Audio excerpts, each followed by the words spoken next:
네, 주안의 만나 7월 14일 화요일 묵상을 함께 나오도록 하겠습니다. 오늘 말씀은 이사야 3장 1절에서 12절 말씀으로요. 의지하지 말아야 할 것을 의지하였을 때라고 하는 제목을 함께 묵상을 나오도록 하겠습니다.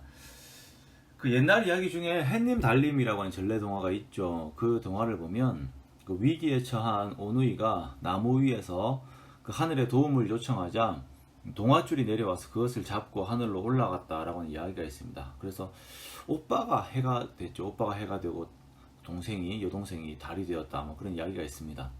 그리고 그 오누이를 잡으러 나무로 올라오던 호랑이 역시 하늘의 도움을 요청했는데 동아줄이 내려왔어요. 근데 그 동아줄이 썩은 동아줄이었죠. 호랑이는 그것도 모른 채 그 썩은 동아줄을 잡고 하늘로 올라가다가 동아줄이 끊어져서 호랑이가 떨어져 죽었다라고 하는 그 이야기가 있습니다.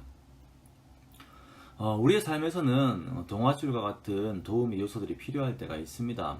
분명 우리가 죄로 말미암아서 타락한 그런 삶이기 때문에 분명히 우리의 삶엔 도움들이 필요해요. 그런데 아무리 인생이 위급하다고 해서 썩은 동아줄을 잡으면 안 되겠죠.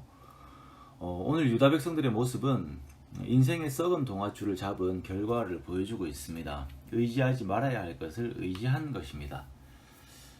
유다 백성들이 그의 삶에서 의지하던 썩은 동아줄은 먼저는 생존을 위한 음식입니다. 그들의 물과 양식이에요. 우리의 삶에서 물과 양식과 같은 것들, 그 먹을 것들은 삶을 살아가기 위해서 반드시 있어야 하는 것입니다. 그런데 이것을 공급해 주시는 하나님보다 이러한 것들이 더욱 앞서게 되면 이 음식들이 우상이 되는 것입니다. 우리가 먹을 것의 부족함이라고 하는 그 두려움 앞에서 하나님 앞에 범죄하게 되는 것을 너무나도 많이 보죠. 이스라엘 백성들이 광야 생활 가운데서 물과 먹을 것의 부족으로 하나님을 믿지 못하고 그 은혜들을 모두 잊어버리고 하나님을 대적하고 거역하다가 받은 형벌들을 우리는 기억합니다. 우리를 먹고 살게 하는 요소들은 삶의 도구들입니다. 우리는 이것의 공급처가 되시는 하나님을 먼저 인식할 수 있는 지혜가 있어야 하는 것입니다. 두 번째, 유다 백성들이 의지했던 썩은 동아줄은 영향력이 있는 사람들입니다. 사람들. 용사와 전사와 재판관과 선지자와 복술자와 장로와 50부장과 귀인과 모사와 정교한 장인과 능란한 요술자들이라고 이렇게 나열을 하고 있죠.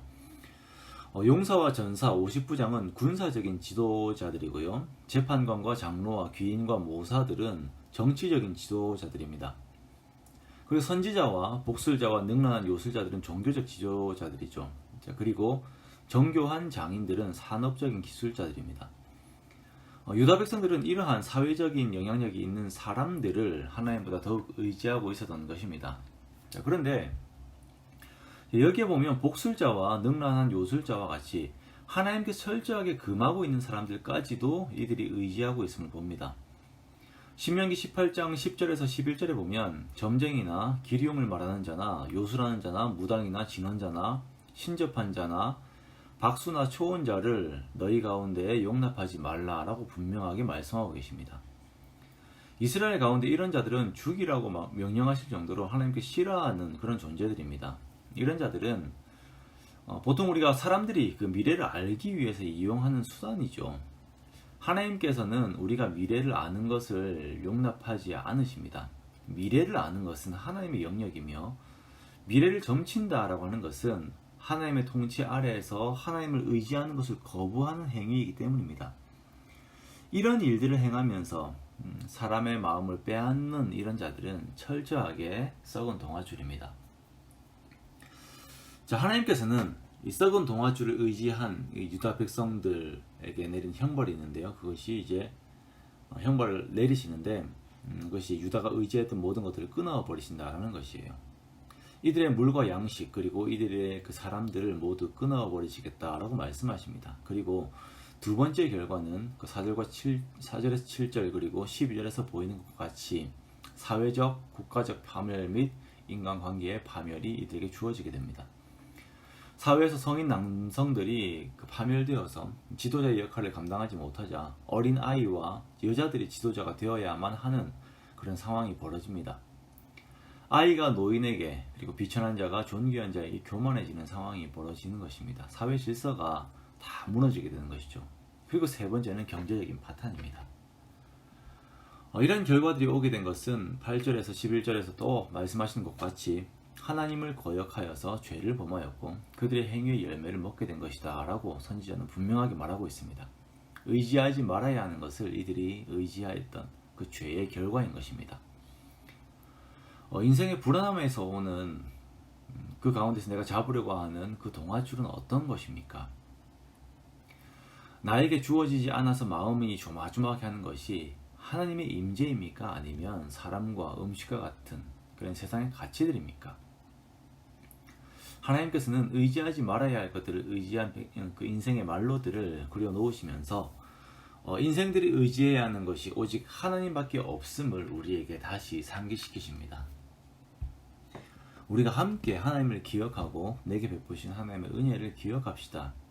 하나님께 내 애정을 쏟고 감정을 쏟고 하나님을 사랑하고 하나님을 의지합시다. 무엇을 특별히 하라는 것이 아니에요. 그냥 하나님께 기대라는 것입니다. 하나님께 기대어 그 말씀에 순종하라는 것이에요. 그렇게 해서 우리에게서 나오는 행위의 열매가 내수에 계신 성령으로 말미암아 극상품의 열매를 맺는 귀한 삶을 살아야 합니다. 우리가 이번 한 주 극상품의 열매를 맺는 삶을 살기로 했잖아요. 하나님이 아닌 다른 모든 것을 의지하던 것들을 하나하나 내려놓고 오직 하나님께만 내 모든 신경을 집중하면서 하나님만 의지하는 그런 삶을 우리가 함께 살아봅시다. 그에서 오는 완전한 안도감과 그 내면의 평안 그리고 외적인 축복이 저 여러분에게 함께 하시기를 주님의 이름으로 축원합니다.